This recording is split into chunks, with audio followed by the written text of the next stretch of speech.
Olá, meu nome é André Moraes Moura, eu sou professor na Universidade Federal Rural do Rio de Janeiro, professor de bovino de leite. E, primeiramente, eu queria agradecer ao professor Carlos Augusto por ter me convidado a participar do ciclo de palestra de planejamento e manejo de pastagens.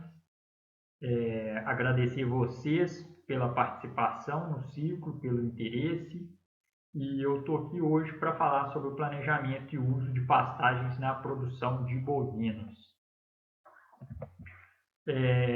Vamos caracterizar um pouco, então, a pecuária nacional. Ela está inserida num agronegócio muito forte, onde 21,4% do PIB nacional hoje é representado por esse agronegócio, onde 19,5% dos empregos é gerado pelo agronegócio, sendo que só a produção dentro das fazendas, o que é produzido dentro das fazendas representa 5% do PIB nacional e gera 9% dos empregos formais, mais de 8 milhões de empregos formais, sendo que mais de 15 milhões de ocupados estão dentro das fazendas, né, de pessoas ocupadas, e aí nós estamos falando sobre proprietários, empregados formais, empregados informais e terceirizados. Então, o agronegócio ele é muito forte no Brasil. A pecuária ela representou 7% do PIB em 2019. Hoje a gente tem um efetivo de rebanho de 173 cabeças, sendo que dessas 173 milhões de cabeças, 12 milhões são vacas que hoje são ordenhadas. O nosso gado de corte hoje é o segundo maior produtor de carne bovina, 10,2 toneladas. Hoje a gente é o maior exportador mundial de carne bovina, 1,64 milhões de toneladas produzidas em 2018, e a cadeia de gado de corte ela movimentou 94,5 milhões em 2017. O leite, hoje o Brasil ele é o terceiro maior produtor de leite do mundo, com 34 milhões de leites produzidos, de milhões de litros produzidos em 2018, e a cadeia movimentou quase 70 milhões de reais em 2017. E essa pecuária forte que nós temos, mais de 90% do rebanho ele é criado sobre pastagem, né? Hoje a nossa área de pastagem ela está por volta de 167 milhões de hectares. Isso traz uma característica muito importante para a pecuária nacional, né? E é uma pecuária de baixo custo, né? de alta concorrência no mercado internacional. Então, a gente consegue, por conta desse baixo custo, concorrer no mercado internacional. E as pastagens elas desempenham na pecuária brasileira um papel fundamental, né? Já que 90% do seu rebanho ele é criado em pastagens. Entretanto, né, apesar da gente ter maior parte dos nossos bovinos criados em pastagens, 80% das pastagens brasileiras elas apresentam algum estágio de degradação. Então, a gente tem alguns desafios ainda para superar. Então, tanto como o desafio nos quais a gente passa pela opinião pública, que hoje o agricultor, o pecuarista, ele tem sido muito cobrado por questões ambientais, quanto por rentabilidade dentro da fazenda. Então, a pecuária que é praticada em pastos degradados, ela tem uma rentabilidade menor, ela tem a chance muito grande de ser substituída por outra atividade, do produtor deixar a atividade por conta de baixa produtividade. Então, quais que são as causas da degradação das pastagens, né? Principal causa é a baixa fertilidade dos solos. Então, o produtor normalmente forma a pastagem e não faz uma adubação, uma correção de manutenção desse solo.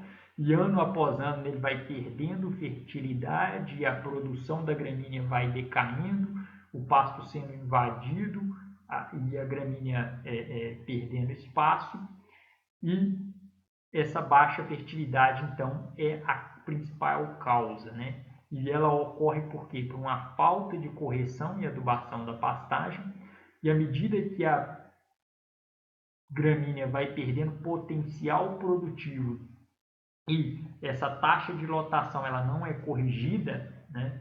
O número de animais que continua sendo colocado na mesma área, nessa área é a mesma, você tem um superpastejo, uma remoção da cobertura vegetal dessa área, né? Então, quando eu tenho um superpastejo, que é um desequilíbrio entre a remoção e o crescimento da gramínea, eu vou ter uma exposição do solo à ação direta de intempéries, né? Intempéries como a chuva, como um vento, que aumenta a degradação do solo, né? Então, carreia nutrientes, carreia frações férteis do solo e também vai causar degradação. E quando eu tenho uma gramínea que não tem uma raiz vigorosa, que não é capaz de descompactar o solo, eu vou ter também um efeito da degradação e uma causa da degradação das pastagens, a compactação. E com tudo isso eu vou ter substituição gradativa da forrageira por plantas indesejáveis ou até mesmo a simples exposição do solo nu. Bom, apesar da gente ter aí 80% das pastagens brasileiras em algum estágio de degradação, a gente tem uma evolução nas taxas de lotação do país, né?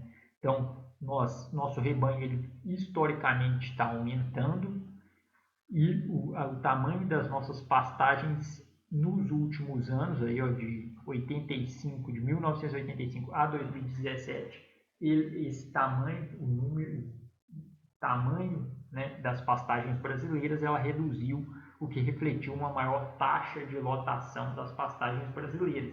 Isso ocorreu porque uma fração maior de produtores adotou tecnologia, adotou um manejo mais intensivo das pastagens, né? Isso refletiu também na produção de carne, na arroba produzida por hectare ano, né?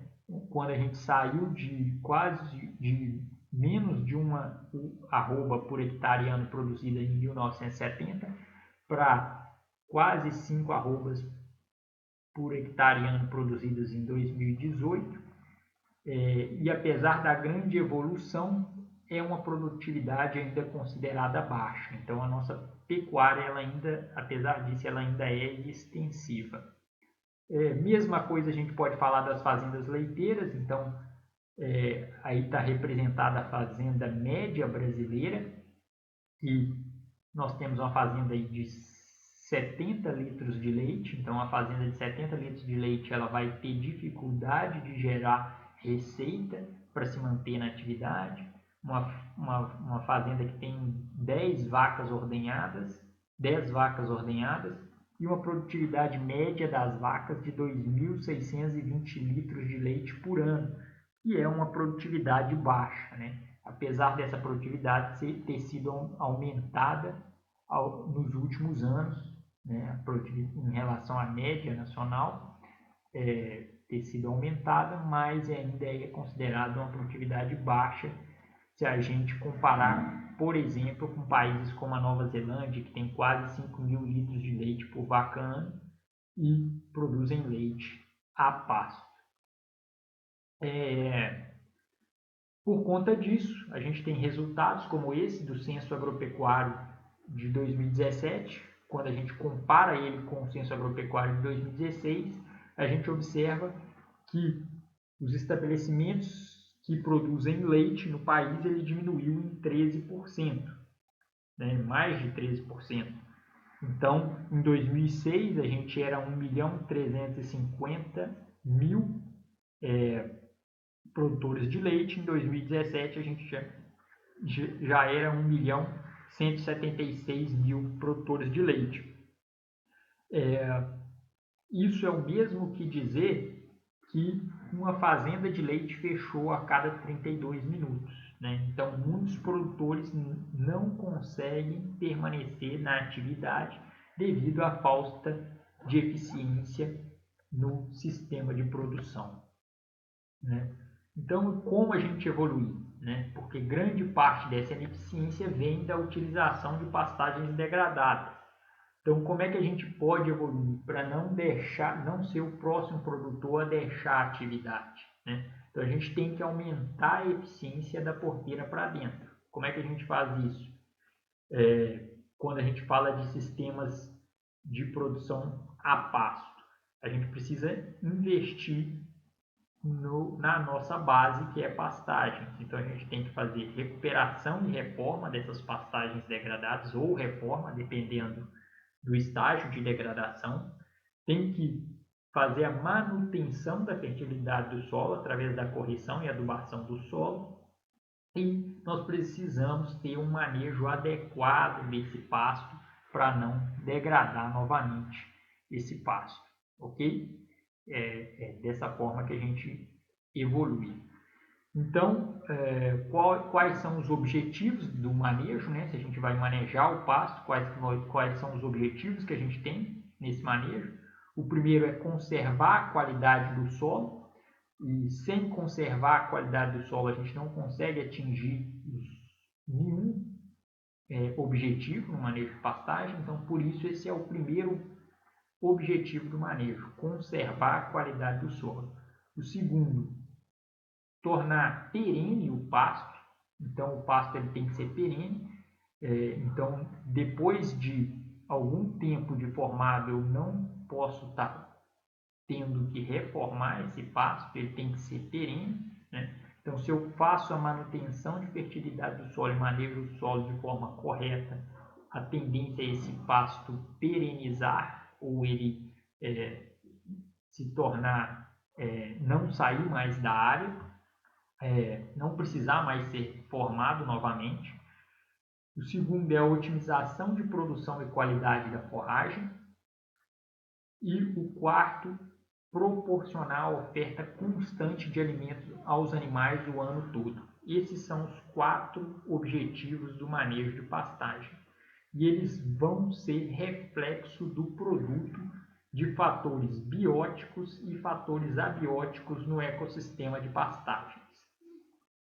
Quais são os fatores abióticos que a gente tem no crescimento ou no ecossistema das pastagens? O primeiro fator é água, né? Então, sem água, a planta não tem capacidade de sobreviver ou de crescer. Então, quando eu tenho déficit de água, ela vai ter déficit de crescimento.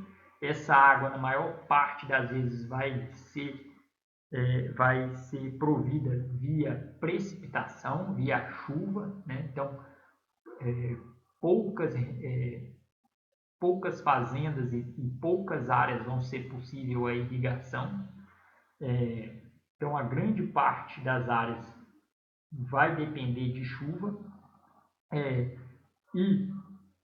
Outro fator abiótico seria a concentração de nutrientes no solo, né, que vai ser absorvida via solução. Então, a água também tem interferência na absorção dos nutrientes do solo. E a capacidade de absorção de nutrientes vai depender da disponibilidade de água e da concentração de nutrientes no solo. Então, isso vai ser um fator no crescimento da planta.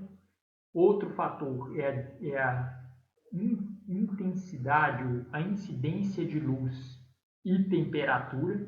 Então, são 2 fatores que vão interferir na eficiência fotossintética. Então, para realizar a fotossíntese, a planta precisa de luz e temperatura, principalmente a gramínea tropical.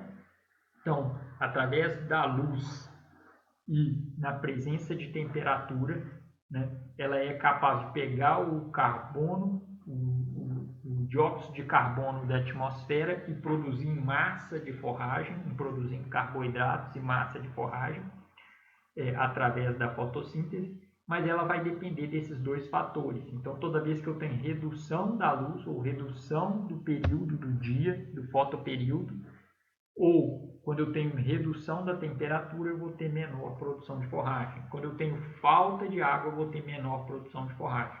Outro fator abiótico que a gente tem é o relevo, né? Então, normalmente a produção de matéria seca, a produção de forragem, a perenização vai ser mais difícil em relevo acidentado. Por quê? Porque eu tenho a menor retenção de água nesse tipo de relevo e eu tenho uma menor capacidade de manutenção da fertilidade do solo, porque eu tenho uma maior lixiviação. Ok? Então, esses são os principais fatores abióticos no crescimento da forragem. Desses, só dois eu consigo controlar, que é a disponibilidade de água, isso só quando eu tenho a possibilidade de irrigação, e o principal, que eu sempre vou conseguir controlar, é a concentração de nutrientes do solo. Então, de todos esses fatores abióticos que eu falei para vocês, o único que eu consigo sempre controlar é a concentração de nutrientes no solo. E por conta desses fatores abióticos na produção de forragem, eu vou ter estacionalidade da produção. Então, normalmente, quando eu tenho, nos meses onde eu tenho alta intensidade, né, ou um aumento do fotoperíodo do dia, eu tenho aumento da temperatura e aumento da precipitação, que vai aumentar a disponibilidade de água no solo, isso vai promover uma maior acúmulo de matéria seca da forragem nesses meses, e vai configurar a estação de pastejo ou a estação de crescimento da forragem. Em contrapartida, na maior parte das regiões brasileiras, eu vou ter também uma estação que não é favorável ao crescimento da pastagem, seja por baixa temperatura, seja por falta de luminosidade, ou por falta de umidade no solo, ou por uma associação desses três, eu vou ter uma baixa redução, uma redução de produção de forragem numa época do ano, invariavelmente em todas as regiões, com menor ou maior intensidade. Então, localidades que estão mais ao sul do país vai ter uma intensidade maior de estacionalidade de forragem. Localidades que estão mais ao norte do país vai ter uma intensidade menor, de uma estacionalidade menor de produção de forragem, porque tem uma manutenção maior da temperatura, né? Se tiver disponibilidade de água no solo, vai ter uma estacionalidade menor.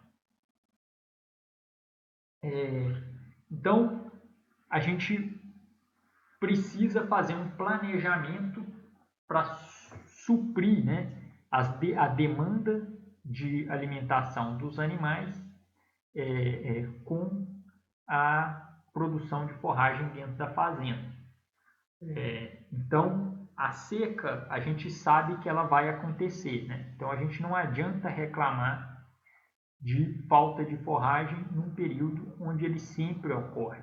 O que a gente precisa fazer é ter um planejamento para poder suprir essa falta de forragem nesse período onde eu tenho uma redução no período no crescimento das forragens.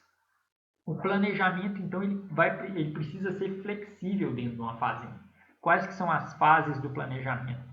Primeiro, eu tenho que fazer um diagnóstico dentro da fazenda, que ele vai me responder a pergunta onde nós estamos, principalmente em relação a número de animais, quantidade de categoria, né, a categoria de cada animal, e a produção de forragem. Quanto que eu produzo de forragem dentro dessa fazenda? Qual é o número de animais e categoria que eu vou precisar alimentar? Então, quando eu confronto essas duas coisas, eu vou ter eu vou saber se eu vou atender ou não essa demanda dos animais. Feito esse diagnóstico, se eu vou atender ou não, eu vou ter metas e planejamento, como é que eu vou fazer para me atender, ou como é que eu vou fazer para aumentar o número de animais dentro da minha fazenda, aumentar a taxa de lotação a fim de aumentar a receita, né? Como é que eu vou fazer para fazer isso? Isso pode ser uma meta do meu planejamento, né? Então, eu tenho que responder onde eu quero chegar, né? Aonde que eu vou? Eu vou aumentar a taxa de lotação? Eu quero só suprir o que está lá, né? Como é que nós vamos agir daqui para frente, né? Onde nós queremos chegar?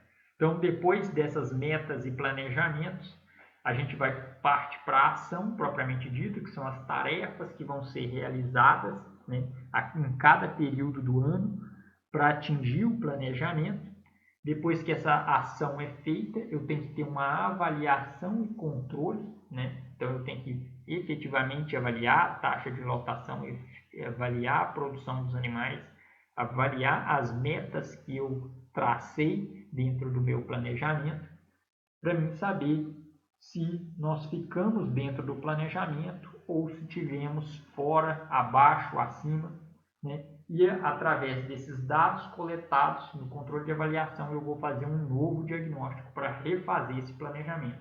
Então, o planejamento ele é algo que tem que ser feito periodicamente na fazenda. Você não faz o planejamento uma vez só, ele é feito periodicamente. Eu faço um diagnóstico, faço as metas e o planejamento, executo esse planejamento, vou avaliar, vou controlar se isso foi efetivo e através desse controle eu faço um novo diagnóstico para fazer um novo planejamento e assim por diante. Quais são as etapas do planejamento estratégico, então, no uso de pastagens? Primeira coisa que eu tenho que fazer, eu tenho que fazer uma determinação e mapeamento das áreas úteis da fazenda, né? Então, eu tenho que saber o que eu tenho de área, né, para utilizar, para produzir forragem para os meus animais. Dessa área de produção, eu tenho que descontar da área total as áreas de preservação permanente, áreas não aproveitadas e áreas de reserva legal. Aqui está um exemplo de um levantamento topográfico feito, muito bem feito, né? E identificando onde são as áreas produtivas, onde eu vou conseguir produzir. Isso vai me dar informações muito importantes, né? Muito importantes, de onde é cada pasto e qual a área que eu tenho para produzir forragem, né?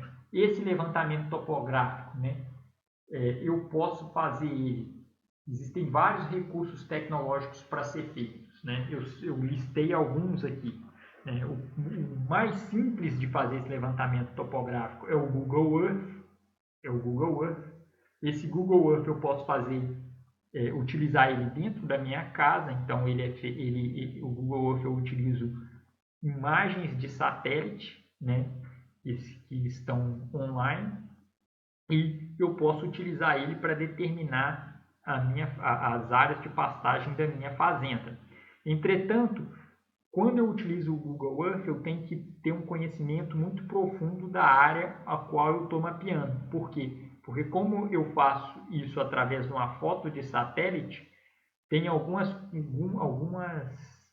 percepções que eu não consigo ter como se eu estivesse no campo, como, por exemplo, declive, como, por exemplo, áreas encharcadas, presença de pedra, áreas que não são agricultáveis, que eu não consigo ter, eu não tenho a capacidade de ver por foto de satélite.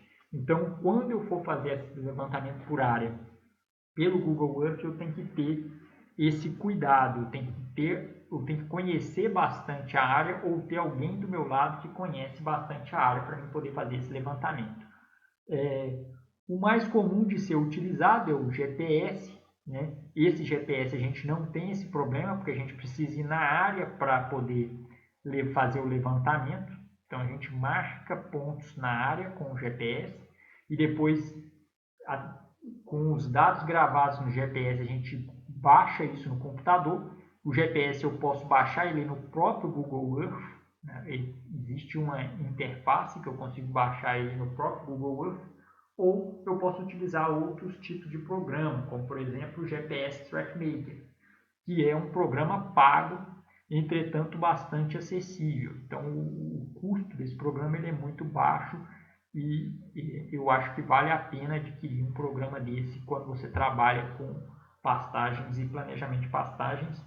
O custo-benefício é muito bom. Você consegue baixar os dados sem precisar estar online, sem precisar de internet e depois eu consigo ainda transportar ele para outro tipo de interface, né? O TrackMate, essa figura que está aqui ao lado é do GPS TrackMaker. O GPS TrackMaker, nele você consegue medir as áreas, você consegue fazer o levantamento topográfico, consegue fazer divisão de pastagens. Entretanto, ele não é um programa muito bom para poder fazer esse tipo de divisão de pastagens. Ele não tem uma precisão muito grande na hora de medir. As ferramentas dele não é muito boa. Então, quando eu faço esse tipo de coisa, eu costumo transportar os dados para o AutoCAD, né? Eu transporto porque o AutoCAD ele tem uma precisão maior na hora de dividir as áreas e tem ferramentas melhores para fazer esse tipo de serviço. Depois que eu fiz o levantamento topográfico e estabeleci todas as áreas de pastejo que são possíveis de produzir forragem na fazenda, eu tenho que fazer nessas áreas, a identificação das forrageiras que foram estabelecidas. Então eu tenho que saber qual é a forrageira que está dentro de cada uma das áreas, e eu preciso fazer a identificação da condição do pasto. Eu faço isso por dois motivos. O primeiro é para mim fazer uma estimativa de produção desse pasto, para mim saber se ele vai atender a demanda dos meus animais. O segundo é para mim ter um planejamento de recuperação de pastagens dentro da fazenda. Então, eu tenho que saber qual é a forrageira que está lá estabelecida e qual a condição desse pasto. Normalmente, quando a gente vai começar um processo de intensificação de pastagens, a gente começa por áreas de melhor condição, de maior capacidade de produção, que normalmente são áreas de maior fertilidade de solo. Por que a gente começa por essas áreas? Porque se a gente começa a intensificar essas áreas, a gente tem um retorno do investimento mais rápido.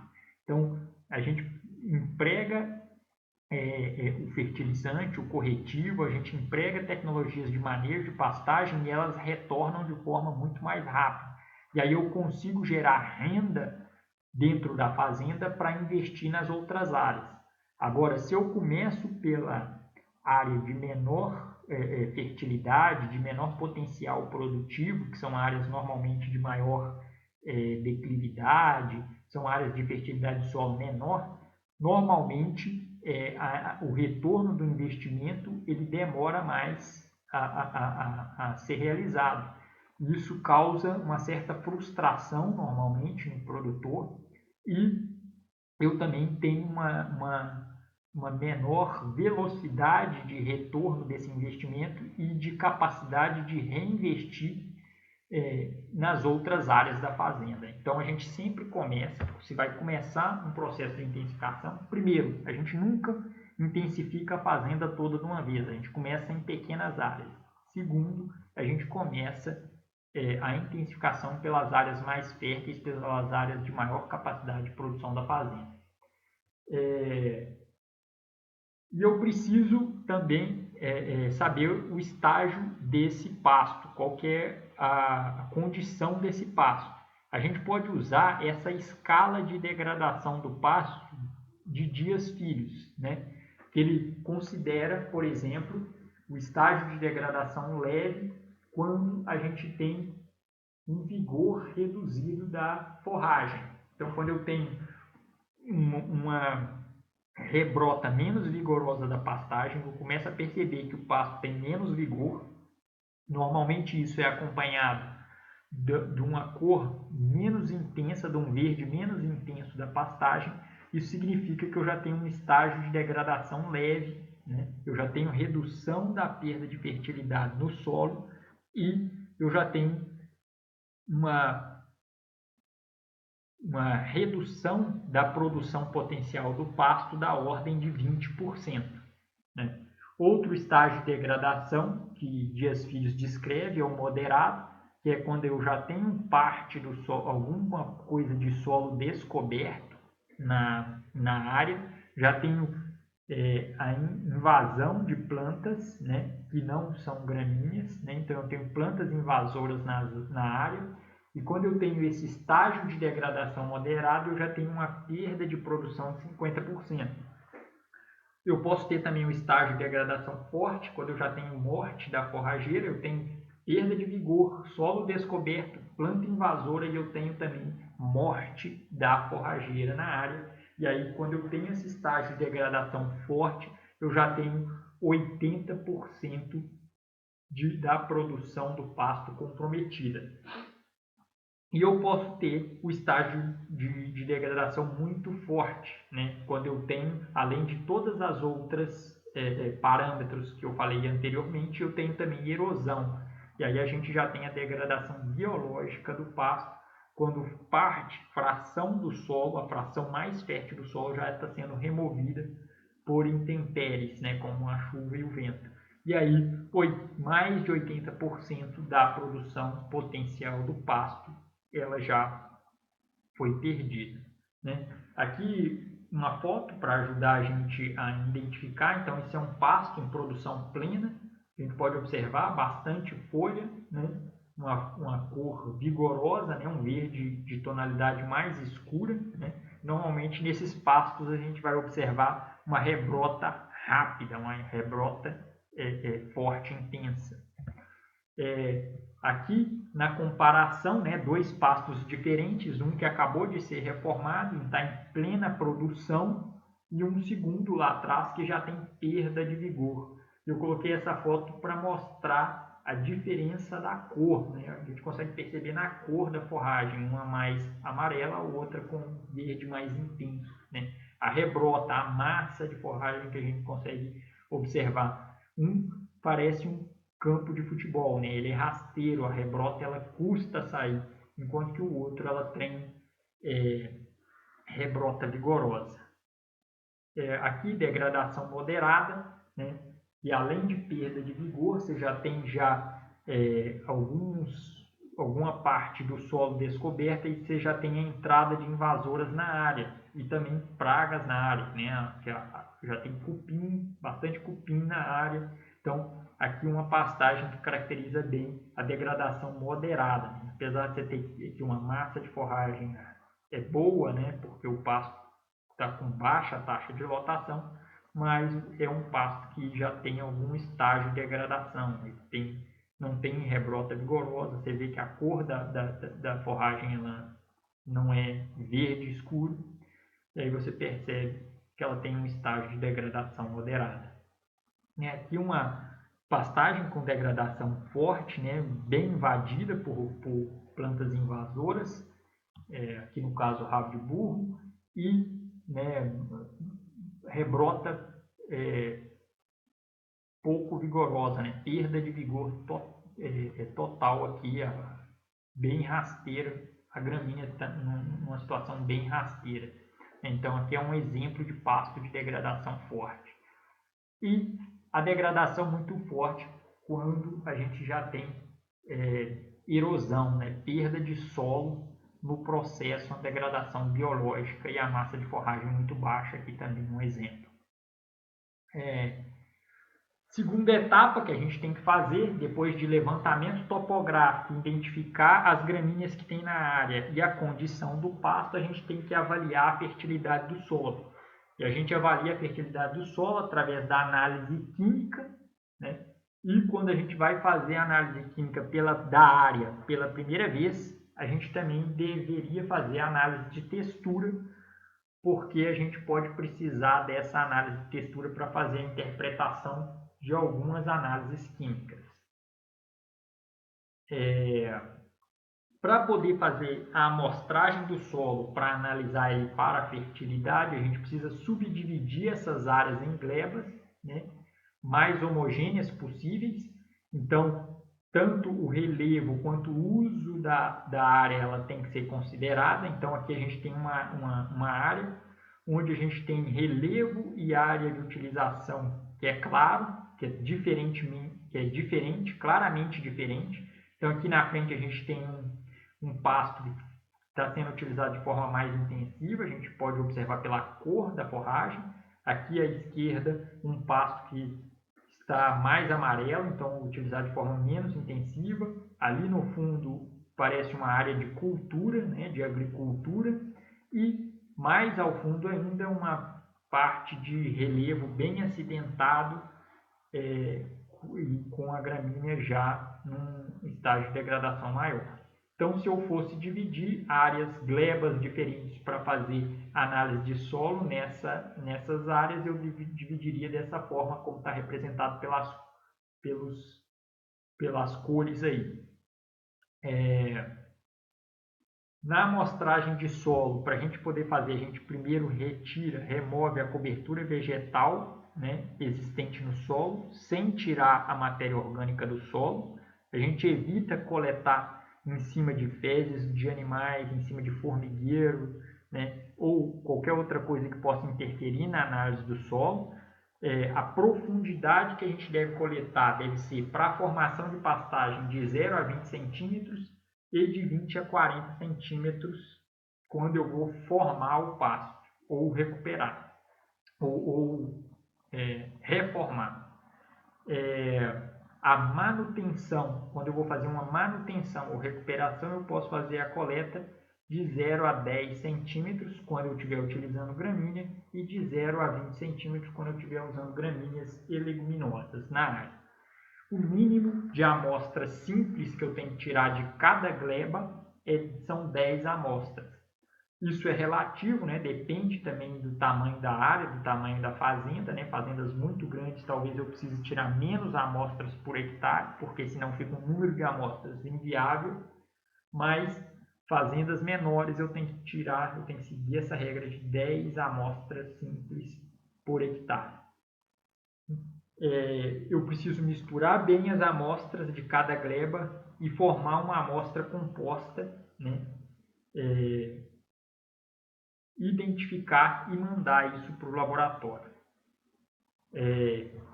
Terceiro passo que eu tenho que fazer depois que eu fiz o levantamento topográfico, avaliei a condição da área, fiz a fertilidade do solo, avaliei a fertilidade do solo, agora eu tenho que fazer um cálculo para estimar a produção de forragem das áreas, para mim saber se essa área é capaz ou não de atender a demanda de forragem do meu rebanho. Então, tem eu posso fazer isso através de simuladores de orçamentação forrageira. O que são esses simuladores? São cálculos que têm o objetivo de prever a massa de forragem através da taxa de acúmulo, né? Considerando a taxa de acúmulo menos a taxa de desaparecimento de forragem em um determinado período de tempo, por um determinado período de tempo. Então, existem esses cálculos na literatura que a gente pode usar, que a gente pode fazer, e existem também softwares que já têm esses cálculos dentro deles, na sua interface. Então, vários softwares desses eu posso encontrar em outros países, como por exemplo na Nova Zelândia, na Austrália. Existem vários tipos de softwares que já fazem esse tipo de estimativa de produção da forragem, né? E recomendam uma taxa de lotação para aquela capacidade de suporte. Entretanto, esses softwares que são utilizados em outros países, eles não podem ser utilizados no Brasil porque eles não têm aí uma validação para o nosso tipo de gramínea e para o nosso clima. Então a gente não pode utilizar ele. No Brasil, existem alguns tipos de softwares que tentam fazer isso. A gente tem a Embrapa Invernada, é um software que atende rebanhos de gado de corte, só tem capacidade de fazer para rebanhos de gado de corte e ele é limitado, ele faz isso só para uma área, por um tempo específico, por um determinado período. A gente tem uma startup nova, que é o Pasto Sempre Verde, também se propõe a fazer esse tipo de orçamentação forrageira. Tem um software também chamado Gerente de Pasto, que também se propõe a fazer esse tipo de simulação. Entretanto, essas simulações de orçamentação forrageira elas são ainda um pouco incipientes no Brasil. Então, a gente tem poucos dados de pesquisa e o que torna essas simulações menos confiáveis. A forma como a gente tem para poder fazer aqui são estimativas empíricas, né? Então a gente pode fazer estimativas empíricas. E como é que a gente faz isso?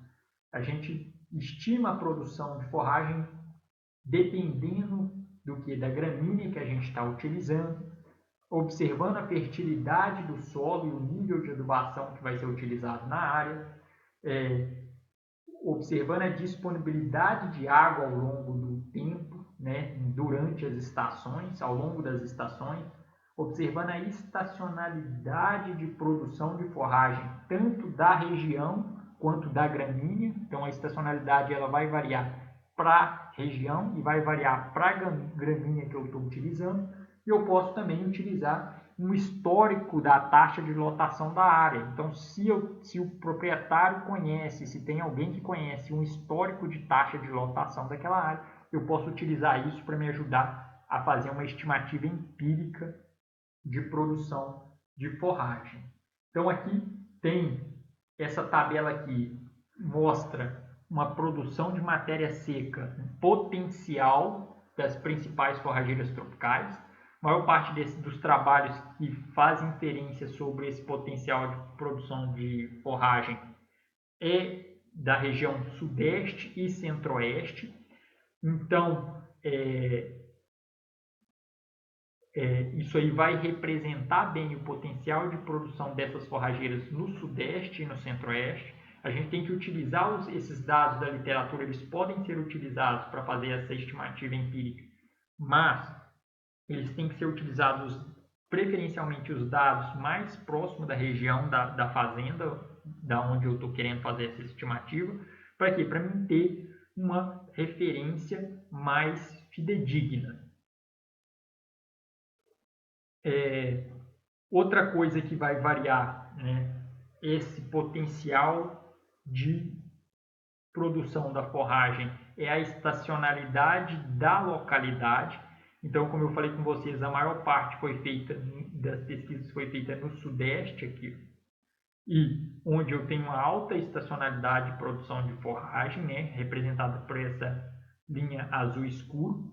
Se eu tiver trabalhando mais ao sul do país, como por exemplo em Santa Maria, representado por essa linha clara, eu vou ter uma estacionalidade de produção maior, né? Maior, então vai variar mais. Então no verão eu vou ter uma produção maior, no inverno eu vou ter uma produção menor de forragem. Por quê? Porque a temperatura vai cair antes, né? Vai cair antes.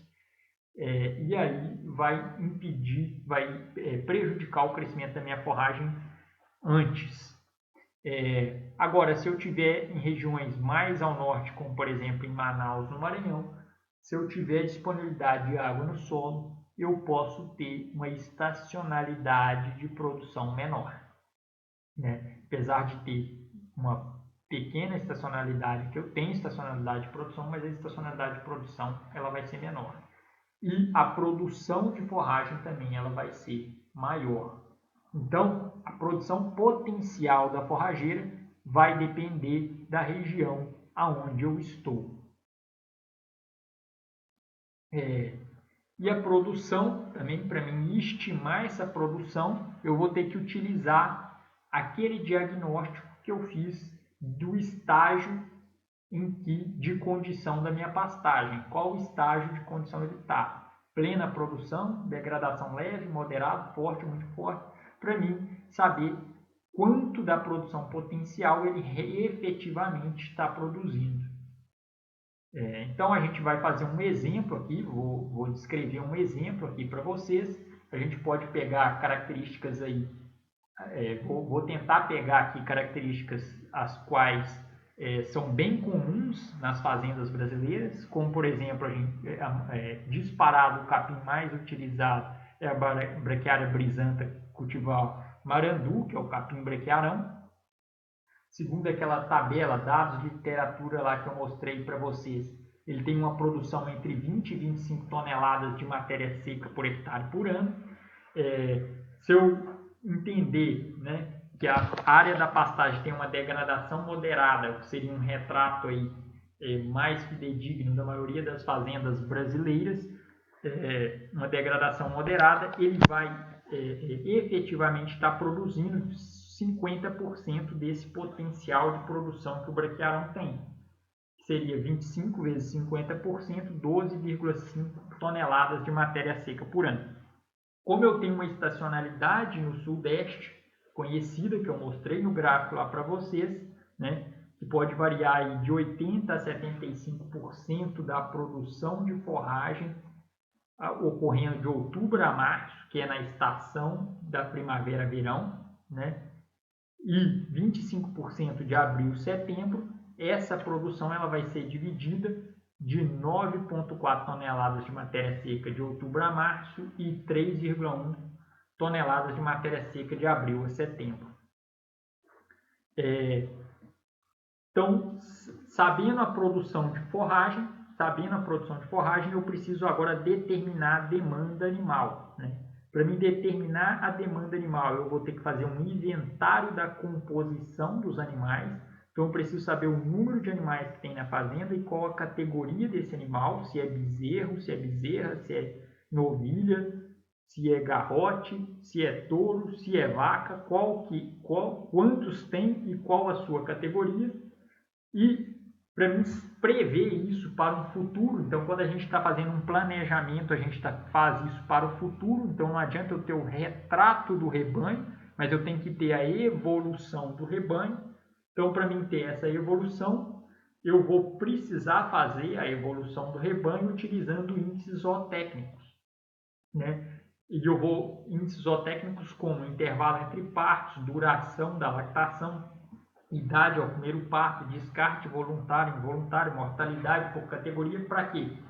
Que eu faço essa evolução do rebanho para mim tentar prever qual é a quantidade de animais que eu vou ter daqui 1 ano, daqui 2 anos, daqui 3 anos, daqui 5 anos, para me fazer um planejamento de qual área eu vou ter que reformar, qual área eu vou ter que intensificar, qual área eu vou ter que fazer um cultivo para me suprir a demanda de forragem dos meus animais.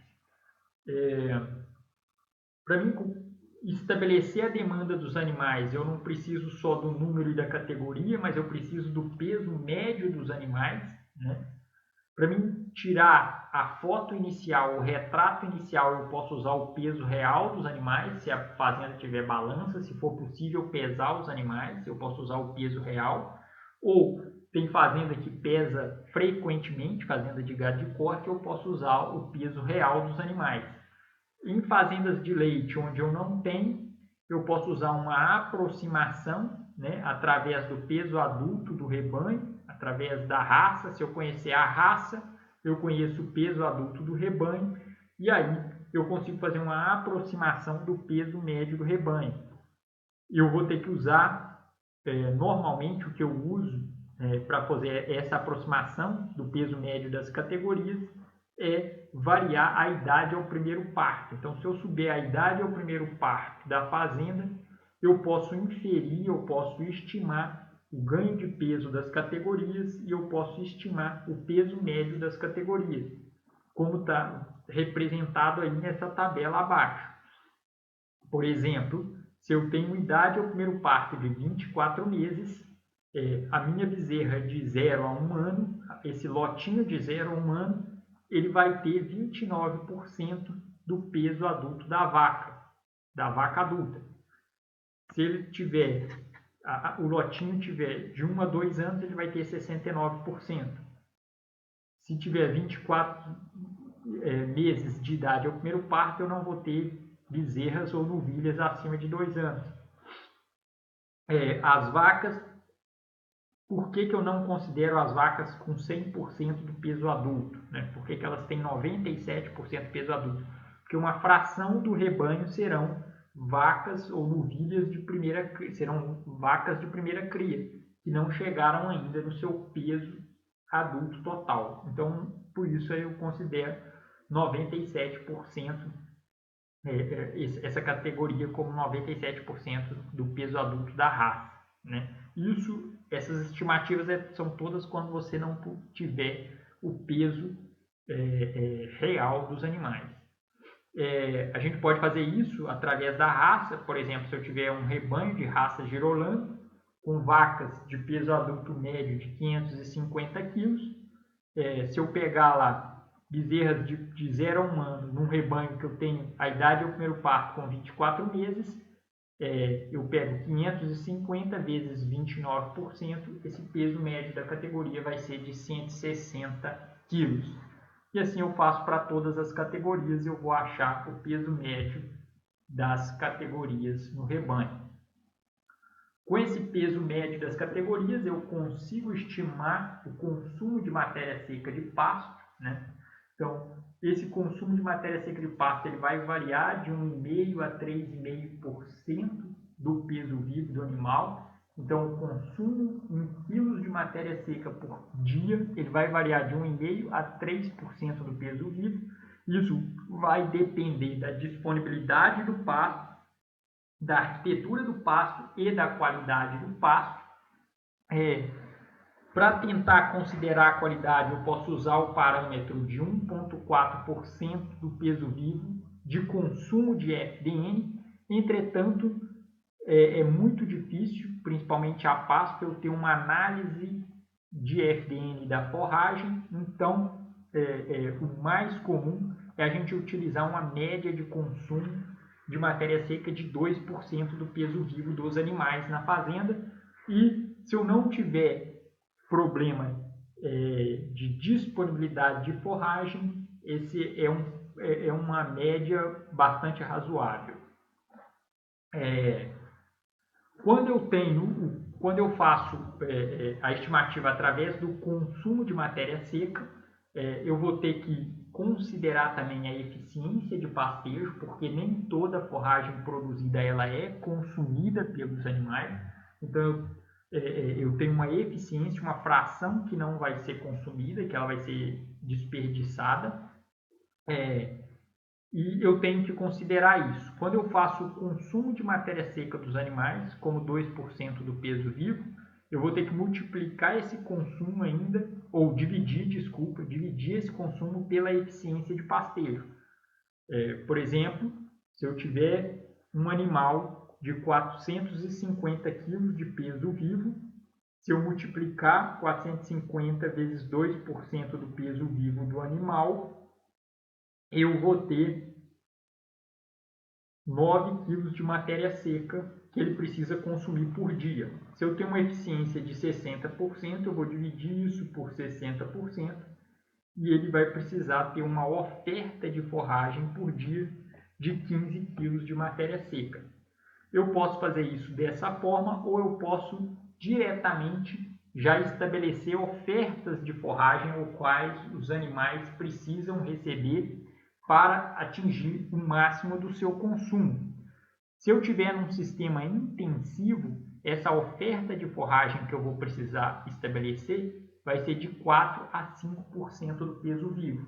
Então, se eu tiver um animal de 450 kg, eu vou pegar o peso dele, 450 kg, vou multiplicar pela oferta de forragem, por exemplo, 5%, e eu vou achar a quantidade de matéria seca que ele vai ter que consumir.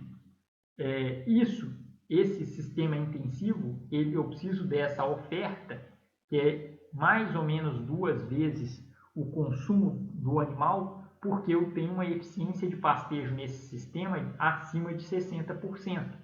Por quê? Porque em sistemas intensivos eu tenho a utilização de ferramentas no manejo de pastagem, como por exemplo a taxa de lotação rotacionada, eu tenho taxa variável de lotação, que vão me ajudar a aumentar a eficiência de pastejo. Em sistemas com nível médio, eu vou precisar aumentar um pouco a oferta de forragem. Por quê? Porque a eficiência de pastejo ela vai cair aí por volta de 50%. Então, para esses sistemas com nível médio de intensificação, eu vou ter uma oferta de forragem, eu tenho que ter uma oferta de forragem de 5 a 6% do peso vivo. E para pastagens extensivas, onde eu não tenho adoção nenhuma de tecnologia, pastejo contínuo sem taxa de lotação variável, taxa de lotação fixa, eu vou ter que ter uma oferta de forragem de 7 a 9% do peso vivo dos animais. Para me ajudar a fazer esse planejamento, é comum a gente transformar o rebanho, a categoria animais que eu tenho na fazenda, para a unidade animal. O que seria a unidade animal? Seria um animal que pesa o equivalente a 450 kg de peso vivo. Como é que eu faço isso? Então aqui eu tenho um rebanho hipotético, né? Então aqui está a categoria dos animais, né? Bezerros de 0 a 1 ano, bezerros de 1 a 2, bezerros acima de 2, vacas em lactação e vaca seca. É um rebanho de produção de leite, mas isso não importa, né? Vocês vão ver que quando a gente transforma por UA por hectare, isso não faz a mínima diferença, né? Da mesma forma, o cálculo, a mecânica do cálculo, ele vai ser igual se fosse um rebanho de corte, por exemplo. Então eu tenho a média, o peso médio da categoria dos animais, eu vou pegar esse peso médio e vou dividir por 450 kg, que é a minha unidade animal. Quando eu divido esse peso médio pelo 450 kg de peso, que é a unidade animal, eu vou ter um equivalente em unidade animal desse animal. Então aqui no caso, os bezerros de 0 a 1 ano, 127 kg de média, vão ter um equivalente de unidade animal de 0,28.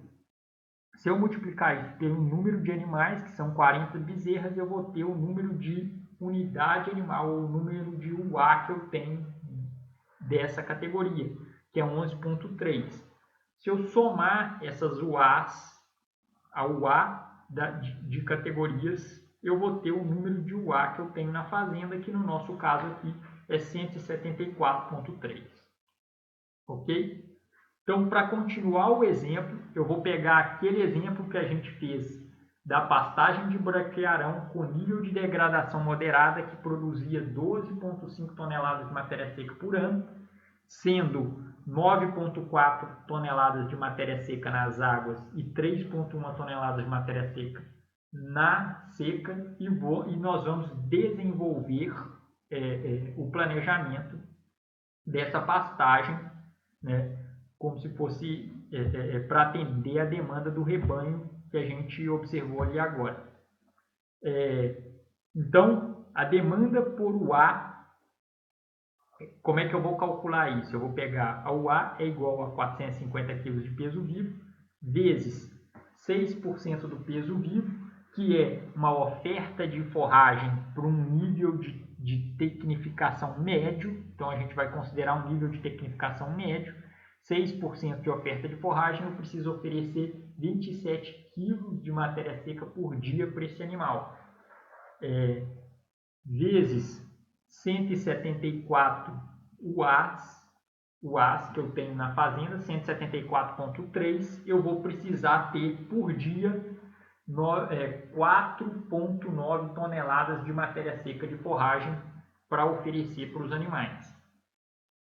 Se eu considerar que a época das secas e a época das águas tem 6 meses cada uma, 183 dias cada uma, eu vou precisar ter 861,4 toneladas de matéria seca por hectare para cada estação, a estação das águas e a estação das secas. Se eu pegar a demanda de forragem na estação das águas de outubro a março e dividir pela produção de matéria seca no mesmo período, eu vou perceber que eu preciso, para alimentar esse rebanho hipotético de 92 hectares, o que vai representar uma taxa de lotação de 1,9 UA por hectare. Agora, se essa fazenda tiver essa extensão de 92 hectares, a gente vai ter um problema em abril e em setembro, porque com a redução da produção de matéria seca, eu necessitaria, para atender a demanda desse rebanho, 278 hectares, com a taxa de lotação de 0,6 UA por hectare. Supondo que a fazenda tenha 92 hectares, faltaria forragem para alimentar esses animais na seca.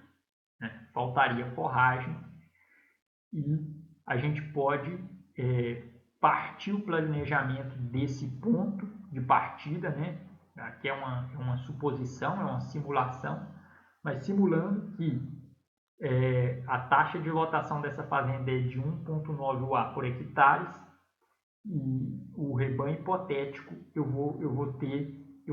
com esse rebanho hipotético vai faltar forragem na seca de abril a setembro para alimentar esse rebanho. Então eu tenho algumas alternativas para reduzir essa estacionalidade de forragem. Sempre que eu uso estratégias para reduzir estacionalidade de forragem, nenhuma estratégia sozinha por si só, ela vai conseguir reduzir, ela vai conseguir anular a estacionalidade de produção de forragem na pastagem. Então normalmente eu associo as estratégias. Por exemplo, se eu tenho um sistema de recrio e engorda, eu posso vender animais terminados na entrada da seca e repor com animais mais leves, bezerros, nesse período, a fim de quê? De reduzir o peso dos animais. Animais mais leves consomem menos e aí eu vou ter uma taxa de lotação menor. O problema disso é que se a gente pegar o nosso exemplo lá, quando eu tenho 1,9 UA por hectare de capacidade de suporte nas águas e 0,6 de capacidade de suporte na seca, a gente tem uma capacidade de suporte na seca que vai ser igual a 31% a capacidade de suporte nas águas. E quando a gente usa essa estratégia de vender animais pesados no final das águas ou na entrada das secas, se eu pegar aí o que é uma fazenda média comum no Brasil, que é uma fazenda que abate os bovinos de sistema de recrio e engorda com 30 a 32 meses, 480 kg de peso vivo, que vai abater esses animais, eles vão ficar por volta de 2 anos na fazenda, porque vão entrar com 7, 8 meses na fazenda, e vai ser abatidos com 30, 32 meses. Então eles vão permanecer na fazenda durante 2 anos. Fazendo a reposição com bezerros aí, com média de 180 kg de peso vivo, essa taxa de lotação ela vai ser reduzida em apenas 63%. Sendo que a capacidade de suporte representou 31% da capacidade de suporte das águas. Então eu precisaria reduzir mais essa taxa de lotação. Esse é o primeiro problema dessa estratégia. Mas como eu disse, nenhuma das estratégias vai ser capaz de eliminar sozinha a estacionalidade de produção de forragem. Eu vou precisar associar estratégias. Mas eu tenho outros problemas dessa estratégia, que é a falta de sincronia no mercado. Porque se eu vendo animais terminados no final das águas, eu estou vendendo meus animais na safra, então eu vou ter uma menor remuneração por arroba desses animais.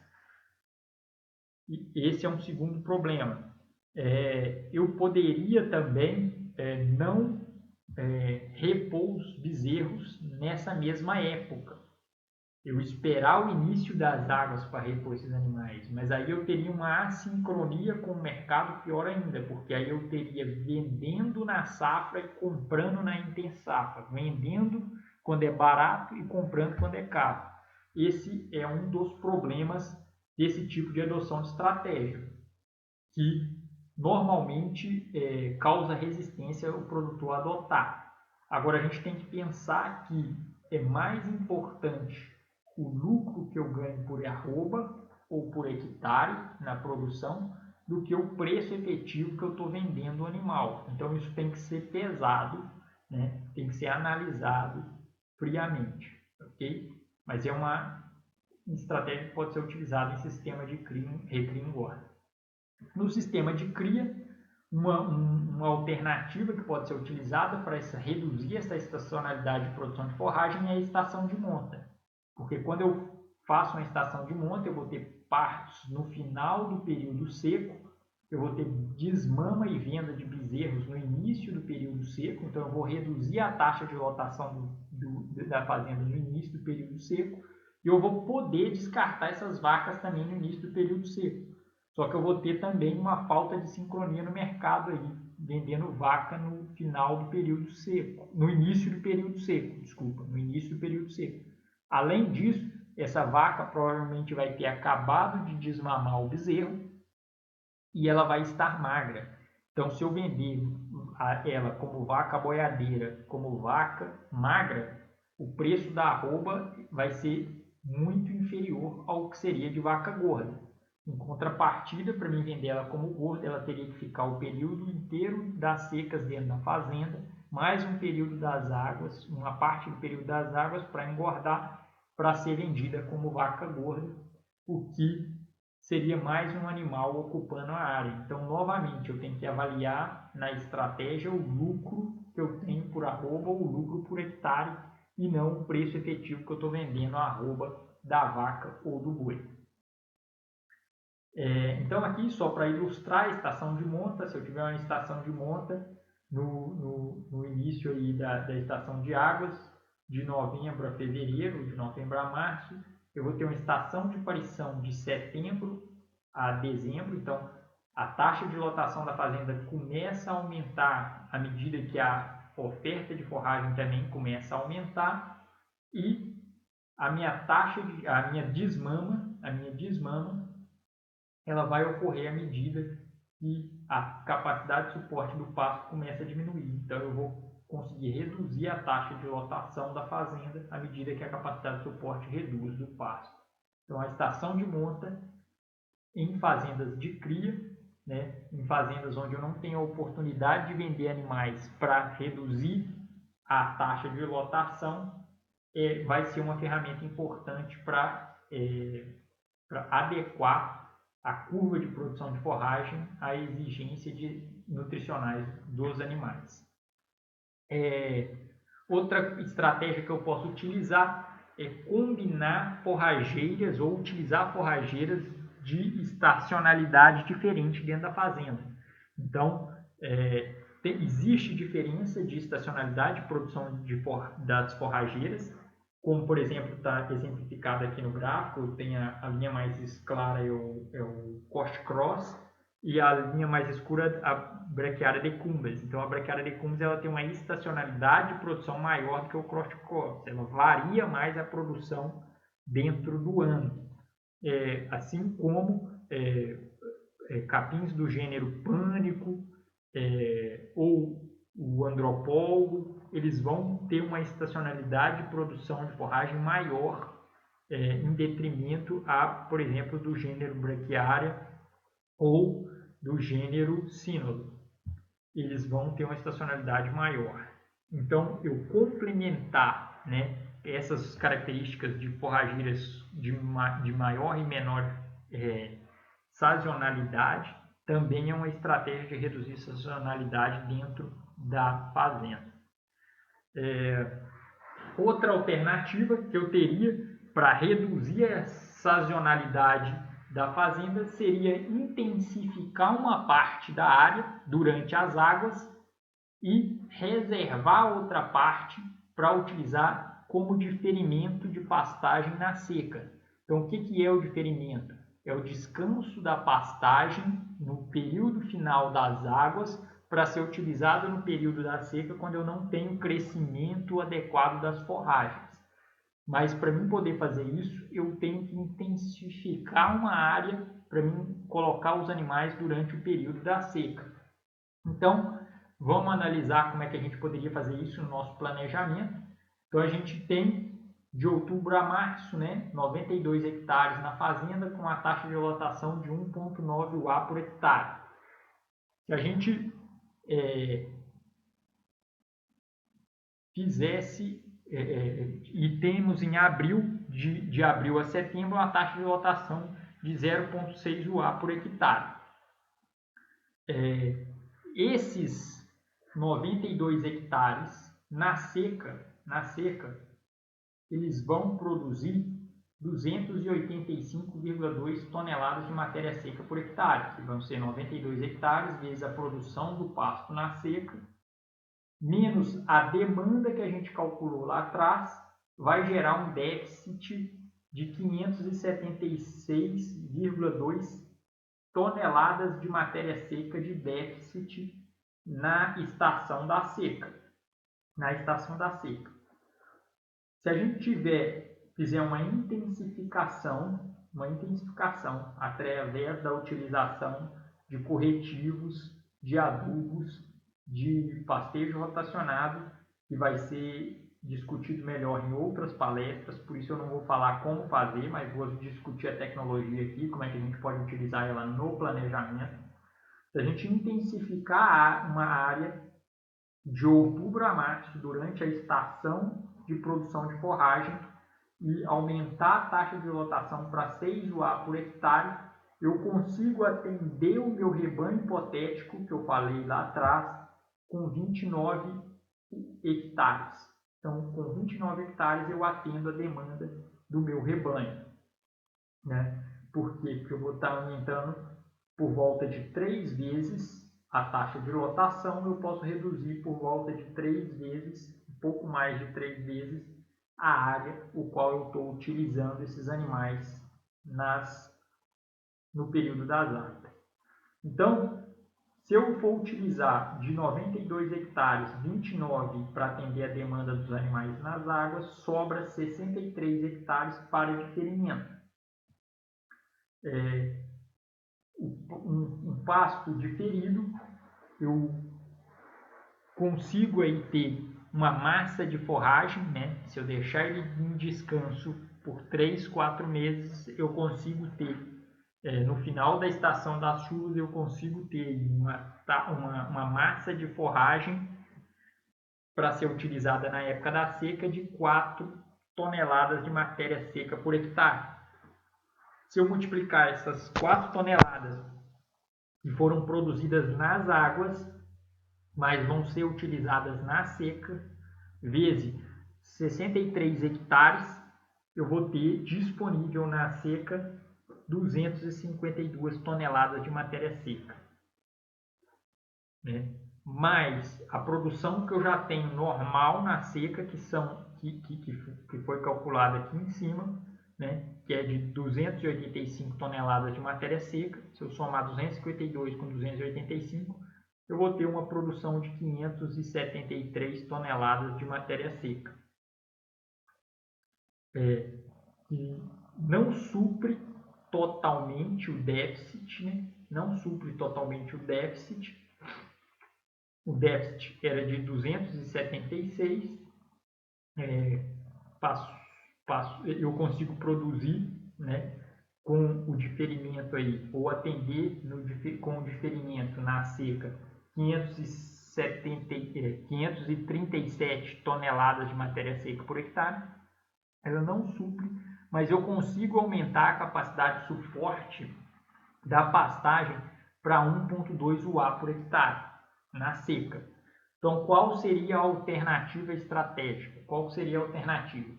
Se eu tenho um rebanho, o qual eu posso flutuar a taxa de lotação, eu posso aumentar um pouco a capacidade de suporte para chegar em 1,2 UA por hectare e, ao mesmo tempo, no mesmo período, diminuir a taxa de lotação, ajustando capacidade de suporte à taxa de lotação.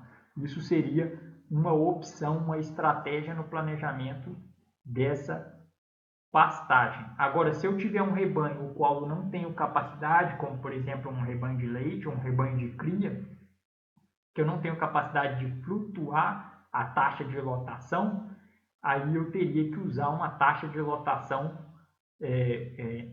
inferior. Eu teria que utilizar o ano todo a taxa de lotação de 1,2 UA e eu perderia um pouco de forragem na época das águas.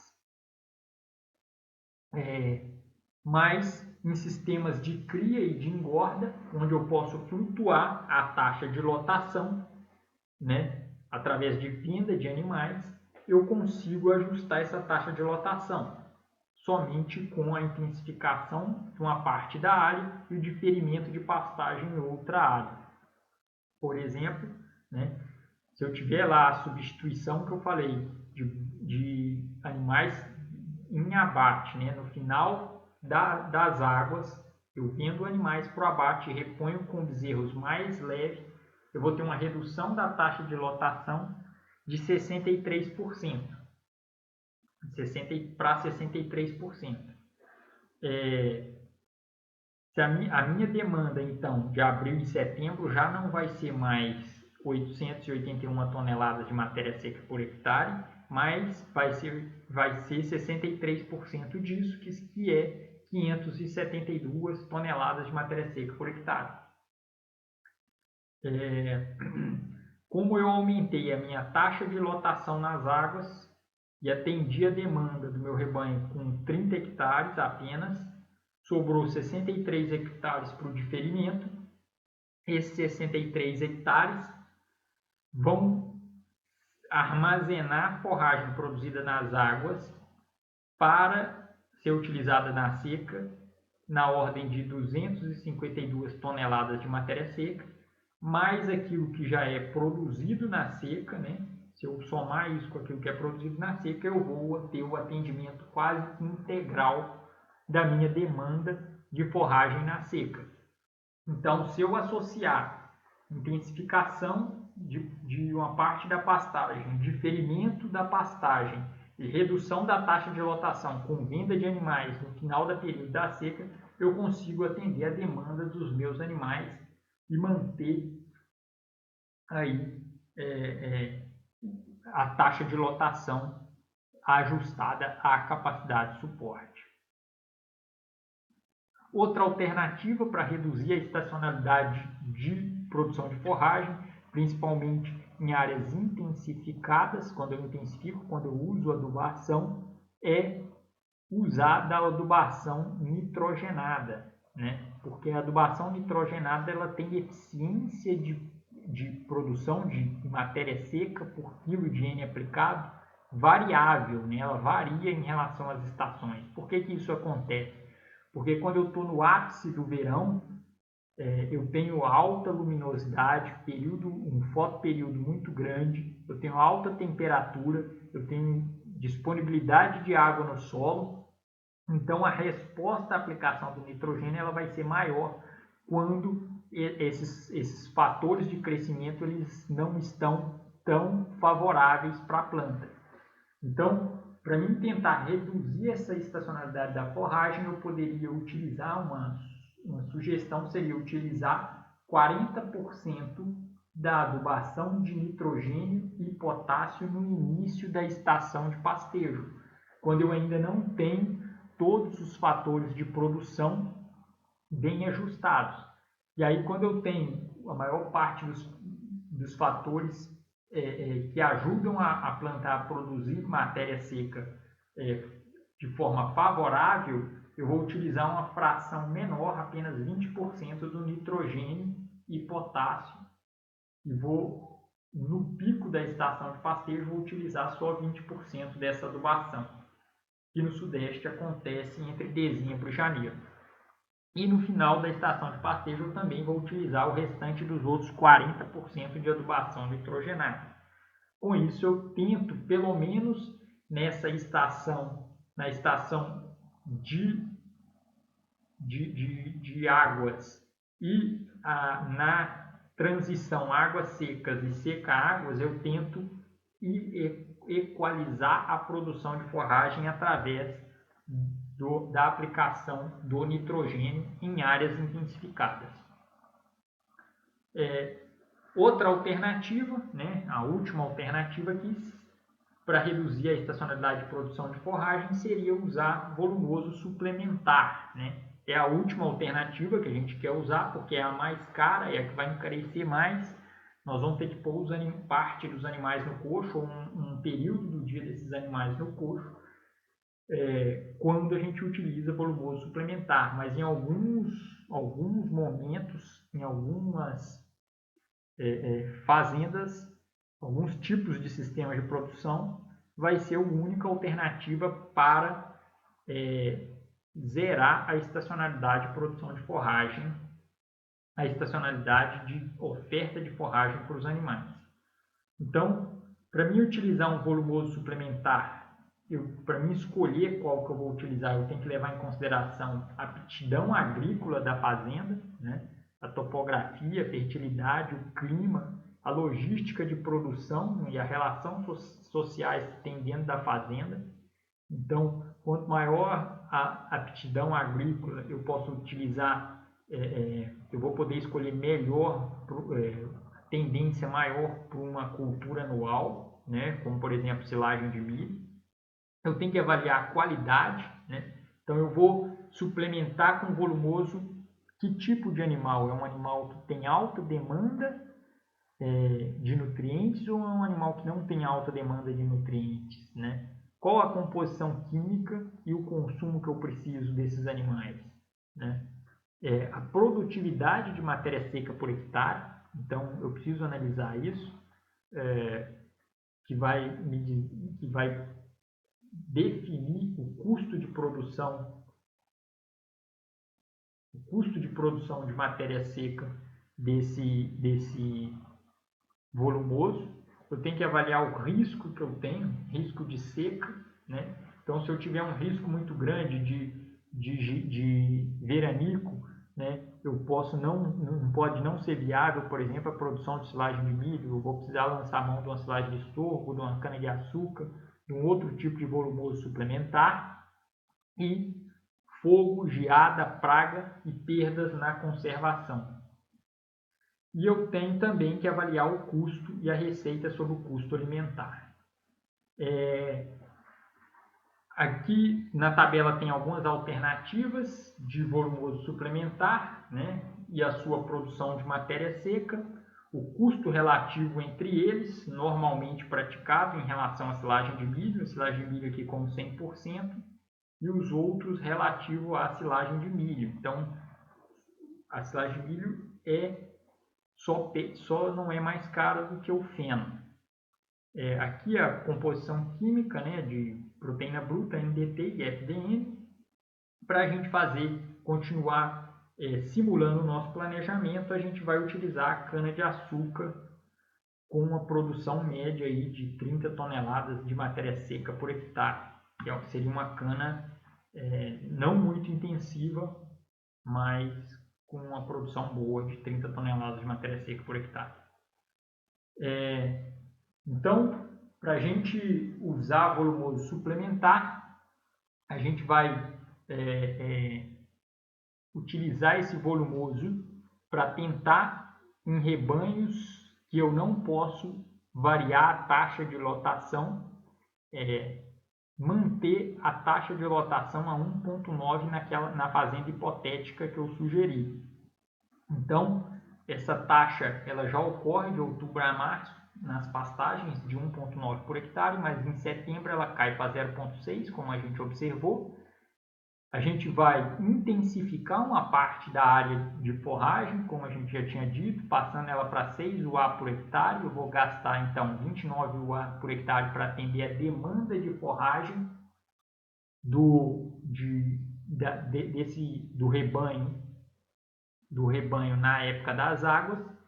Esses 29 UA por hectare vão continuar produzindo na seca, né? Mas vão produzir menos, 3,1 toneladas de matéria seca por hectare, conforme a gente tinha calculado anteriormente.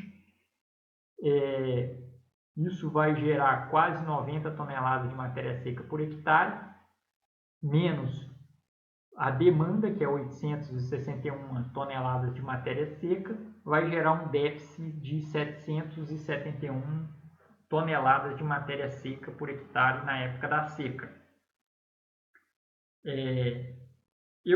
sobrou desse déficit, sobrou ainda 63 hectares. E agora eu posso utilizar ele tanto com pasto diferido, como para plantio de cana-de-açúcar para suprir esse déficit, essa demanda. E aí surge a dúvida, né? Quantos hectares desses 63 hectares eu vou precisar produzir, eu vou precisar utilizar de cana-de-açúcar e de pasto diferido? Bom, eu tenho a informação que a cana-de-açúcar produz 30 toneladas de matéria seca por hectare. Se eu considerar aí algumas perdas, eu vou considerar que eu vou aproveitar 25 toneladas de matéria seca por hectare, em torno de 20% de perda, vai me dar isso. E o pasto diferido, eu vou ter produção desse pasto diferido, vai ser 4 toneladas de matéria seca por hectare, que vão ser conservadas, que vão ser produzidas nas águas, mas vai ser utilizadas na seca, e mais 3,1 toneladas de matéria seca que vai ser produzida na seca e utilizada também na seca, vai dar um total de 7,1 toneladas de matéria seca por hectare.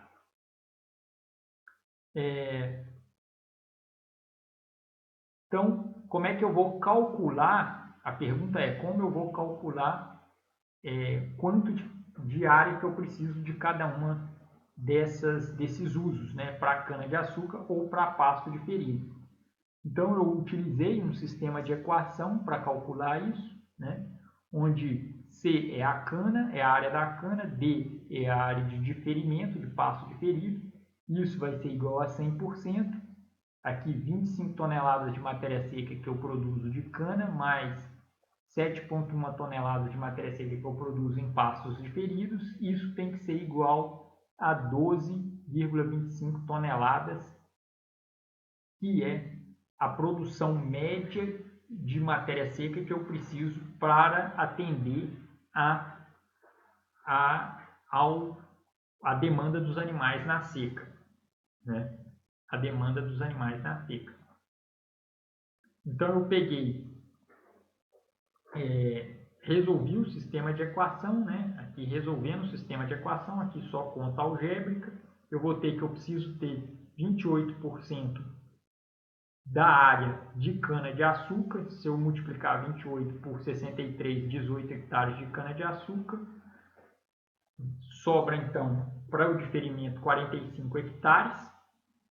45 hectares, eu vou ter que 18 hectares vezes 25 toneladas de matéria seca por hectare, que é a produção da cana, vai produzir 450 toneladas de matéria seca por hectare.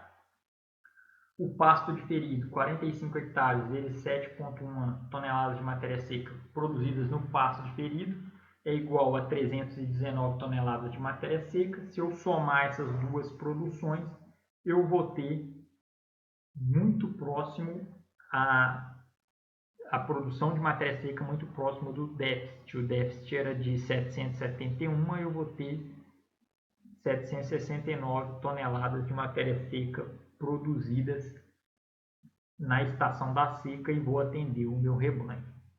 Ok? Então, era isso que eu tinha para mostrar para vocês. Espero que tenha dado para entender como é que faz um planejamento forrageiro de uma fazenda, quais são as estratégias que dá para usar, algumas estratégias, eu não falei todas porque senão ficaria muito grande, e eu agradeço vocês, muito obrigado, e espero que eu tenha correspondido às expectativas.